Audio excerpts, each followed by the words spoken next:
Hey guys, DJ Ravine here. I'm here with Stonebank and he's going to show us how he uses Subpac in his whole workflow. So, tell us a little bit about yourself. What is the music that you actually make? Pretty much everything. So from electro, dubstep, hardcore, trap, pretty much most stuff under the EDM umbrella. So EDM for real? EDM, yeah. Yeah, we're not talking about EDM like Big Room. No, not Big Room, just EDM. electronic dance music as a whole. A lot of your music I have found is very, very bass driven though. Yeah. And did you ever use a sub before that? Never use a sub. I've had the Mackies pretty much since day dot. Come across the Subpac, thought I'd give it a go. I see a lot of people sort of raving about it, but you kind of think it's going to be a gimmick that people will get, use it for a week, get rid of it, and then go, right, it didn't work for me. Yeah. So how did you find using it when you first got it? When I first got it, like anyone, you pretty much turned it up to the max. You're probably not really referencing very well, but it's like any monitors. You'll buy any monitors regardless of the price. You've still got to get used to them over time. Same thing with a new room. And I think it took me, a couple of weeks, and I started to feel how the tracks that I like listening to should sound when I'm making my tracks. Your main sort of problem is getting that kick and bass sort of where you want the kick to be strong but not sort of overpowering the bass or the sub, or you don't want the sub too loud, and obviously so you can't feel the transients and the punch of the kick. So it's a good reference to feel what you'd imagine you'd feel in the club when you're playing out. That's where the Subpac kind of comes in helpful there, because it's hard to hear if everything's coming through clear on your monitors, especially when you sort of do the more up-tempo stuff. And you ask any hardcore producer, they'll say when you've got 4 kick drums going at 170 and they've got very little space in between, it's not much fun to mix down. Whereas when I'm working on electro stuff or dubstep, it's a joy. Where do you think the Subpac truly shines when it comes to producing music? On the Subpac, I can feel the kick continuously, and obviously the sidechain on the bass, but I can feel that the bass is still punchy as well in between the kicks. So it's not just like a blur of sub coming out the speakers. I can physically feel it punching in between the kicks, but not as powerful as the kick, which is the main sort of thing.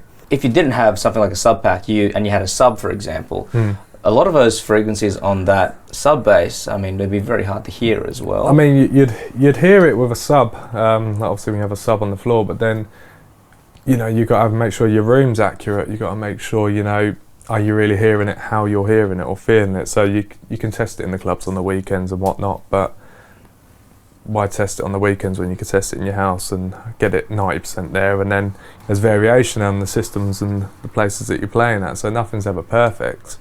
But in anything, more references is better overall for anything, top end, mids, low end, everything. I don't like working too loud anymore. You get earache by the end of the day, and now I can do a full morning till early hours of the morning, and I still feel fine. Did you feel like your bass was tighter after you learned how to use a Subpac, or? Oh yeah, I noticed a big difference. I remember listening back to previous stuff, from like the month before, where I thought there was loads of sub, it was like a couple dB too low. Do you know what I mean? And I wish I could turn back the clock and sort of adjust it and re-release it again, but they're out there now and I can't change that. Just as like some tips, if someone just went out there and bought a Subpac today, all right, and they plugged it in and they're a producer, what tip would you give them? Monitor wisely. And I mean, we're all going to do it. You're all going to see how much it can go and whatnot. You're going to do that. You've got to test the boundaries. You definitely have to do that as soon as you get it. It's a new toy. Yeah. What about setting up a Subpac then? How do you set it up with your DAW? Do you do anything special in your DAW or your sound card? How do you actually get it? No, nothing. I've got it plugged into the Mackie Big Knob through the headphone port. It'll plug in. I'll level it out. Listen to finished, finalised, released tracks that I know sound good, like in clubs and in the studio, and pretty much calibrate it. And then I don't touch it. Do you use it a lot for referencing? What do you think it's? I'm using it from start to finish. It doesn't get turned off. Load something in, so say if I'm working on electro or say hardcore for example, so I'll have the kick in and the bass, and I'll instantly be able to tell if the kick's too loud or the bass needs to come up. So also I'm not mixing down from the get-go because I'm trying to create music, write music. Then halfway through I will kind of cross-reference against something and then sort of juggle it, to get it close. I know it's not going to be the final thing, but to get it in the ballpark sort of what I'm aiming for. And then as I'm mixing and mastering, then I'm a bit more focused on sort of what I'm feeling. You make your tunes, and when you're picking kicks, you can feel if it's the right kick for the bass or if it's the right bass for the kick in that example. So it's kind of having like another pair of ears, but in the background. But then I also turn it off to listen to it on the monitors alone, because it can be biased sometimes where you can feel everything, but then the frequencies above what it doesn't do, like with the punch and the mids, maybe that might be wrong, you know, and you're focusing on your low end being so clinical that everything else has gone a bit sort of loose. It's you know, a big thing in my whole sort of mixing mastering stage of music and that, and if it died and I couldn't get one again, I'd be pretty lost, you know, for quite a while, and I don't know what I'd actually do, because I'm so used to it now and it's a big part of my workflow.